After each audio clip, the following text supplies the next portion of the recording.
7. Key points. The history of architecture in New York. In under 7 minutes, we will zoom through over 300 years of architectural history. Let's do this one. The colonial era, 1600s to 1700s. New York's early colonial architecture was greatly influenced by the Dutch, who settled in the area in the 1620s. Their style is known as Dutch colonial or Georgian style. The buildings are low and snug with small windows and thick walls made of brick or stone.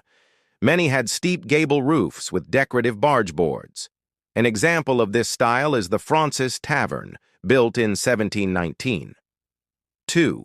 19th century growth and eclectic styles.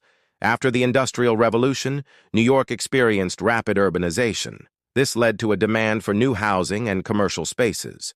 The result was an eclectic mix of architectural styles. Some popular ones include Federal, Greek Revival, Italianate, and Second Empire. Row houses and brownstones were popular for middle-class housing. And as the city grew upwards, we saw the rise of tenement buildings, often overcrowded and lacking in basic services.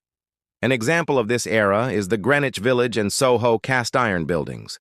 These were primarily used for commercial purposes and are characterized by their ornate facades and sturdy construction.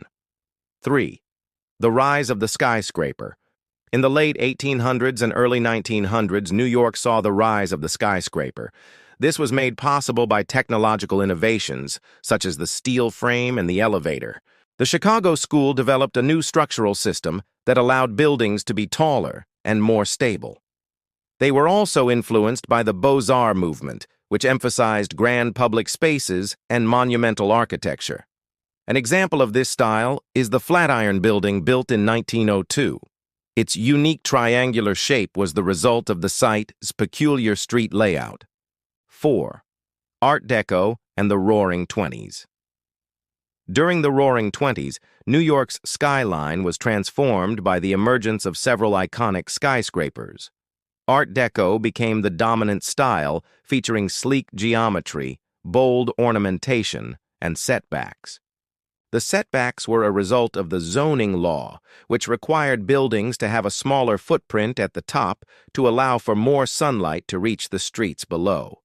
Some of the most iconic examples of this style are the Chrysler Building, built in 1930, and the Empire State Building, built in 1931. 5. Post-war modernism.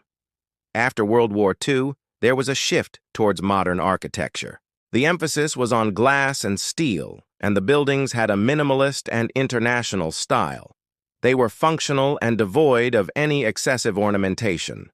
An example of this style is the Seagram Building, built in 1958 by the famous architect Mies van der Rohe. 6. Brutalism and urban renewal. In the 1960s and 70s, brutalism was a popular style in New York. This style is characterized by large concrete structures with a raw and unfinished aesthetic. While some brutalist buildings are considered controversial due to their imposing presence, they remain important examples of this architectural movement. Many massive public housing projects were built during this time, as well as government buildings like the one at Lincoln Center and Baruch College. 7. Postmodern and contemporary revival. Since the 1980s, there has been a revival of sorts in New York architecture. There has been a return of ornament, historical references, and a mix of different materials.